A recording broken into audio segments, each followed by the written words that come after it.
அன்புள்ள தமிழ் இதயங்களே, நான் மத நல்லிணக்கத்திற்காகவும் தீண்டாமை ஒழிப்பிற்காகவும் அனைத்து சாதியினர் நலத்துக்காகவும் என்னுடைய வாழ்க்கையை தியாகம் செய்திருக்கிறேன்.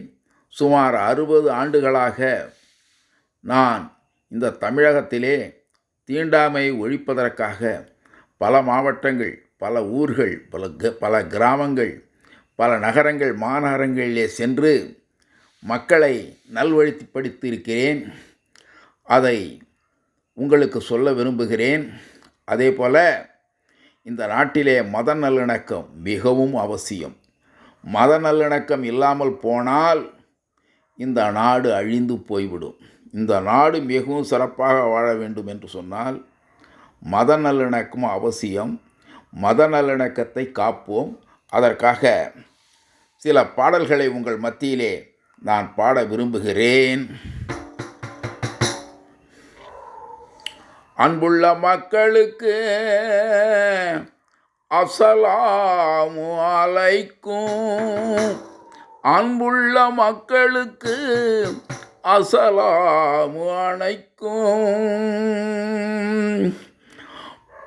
இந்துக்கள் அனைவருக்கும் இனிய வணக்கம் வணக்கம். கிறிஸ்துவ சகோதர சகோதரிகளை வணங்கிடுவோம்.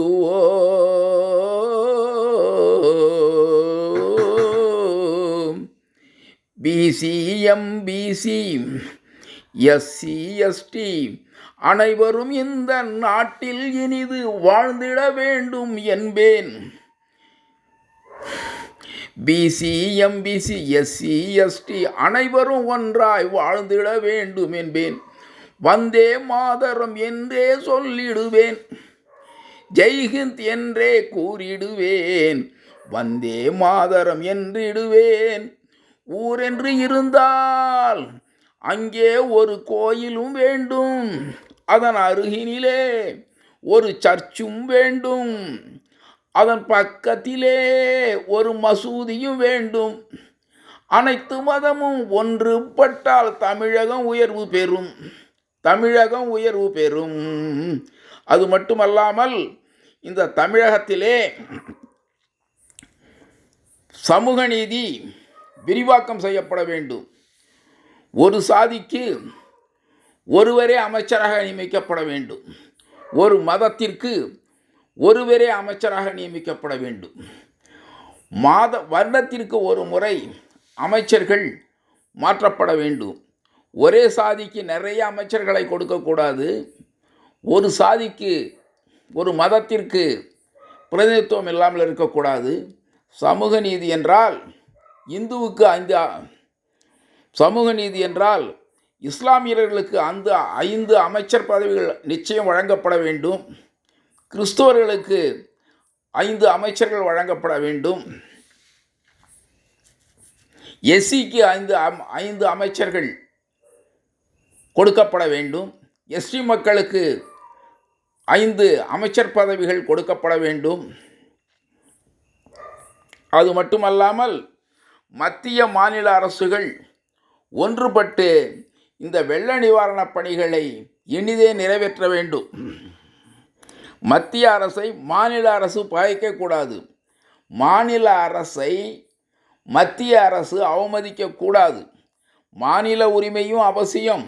மத்திய அரசின் சட்டங்களும் மக்களுக்கு அவசியம். அதே போல மக்கள் தமிழகத்திலே சுதந்திரமாக இருக்க வேண்டும். மக்களின் உரிமைகளை அரசு அடக்கி ஒடுக்கக்கூடாது. பெண்களை காப்பதிலே அனைவரும் முத்திரை பதிக்க வேண்டும். பெண்களுக்கு யாரும் தீங்கு இழைக்கக்கூடாது. பெண்களை மதிக்க வேண்டும். பெண்களை உங்கள் தாயைப் போலவும் சகோதரியைப் போலவும் நீங்கள் நினைத்தால் போக்சோ குற்றங்கள் தடுக்கப்படும். காவல்துறையை அனைவரும் மதிக்க வேண்டும். நீதித்துறையை அனைவரும் மதிக்க வேண்டும் என்று கூறி உங்களுக்கு நான் வணக்கம் சொல்வதோடு, என் அருமை நண்பர்களே, நான் தான் மத நல்லிணக்க பரப்புரையாளர் டிஜேபி பாஸ்கர் சமூக சீர்திருத்தாளர், சட்டத்தின் பிரதிநிதி என்று கூறி உங்களுக்கு லா பர்சன் டிஜேபி பாஸ்கர் அவர்களின் வணக்கத்தை இனிதே தெரிவிக்கிறேன். நன்றி, வணக்கம். அடுத்தபடியாக இந்த ஈரோடு மாநகரிலே சிறந்த மருத்துவமனை ரங்கம்பாளையத்தில் உள்ளது. அந்த மருத்துவமனை தான் ஜோசப் ஆஸ்பத்திரி என்பது, ஜோசப் ஹாஸ்பிட்டல். அந்த ஜோசப் ஹாஸ்பிட்டலிலே மிகச்சிறந்த மருத்துவர்கள் இருக்கிறார்கள். ஏழை எளிய மக்களுக்கு நல்ல தரமான சிகிச்சை கொடுக்கிறார்கள். ஆகவே நோயாளிகள் தங்கள் நோயை போக்கிக் கொள்ள ஈரோடு மாநகரத்திலே சிறந்த மருத்துவமனையாக விளங்கும் ஜோசப் ஆஸ்பத்திரிக்கு சென்று நன்முறையில் குறைந்த செலவில் மருத்துவ வசதியை பெற்றுக்கொள்ளலாம். அதே போல் ஈரோடு முத்தம்பாளையம் ஹவுசிங் யூனிட்டிலே ரயில் நகர் நல்லியம்பாளையம் ரோட்டிலே யாழினி மெடிக்கல்ஸ் என்று ஒரு சிறந்த மெடிக்கல் ஷாப் உள்ளது. அங்கே நல்ல தரமான மருந்துகளை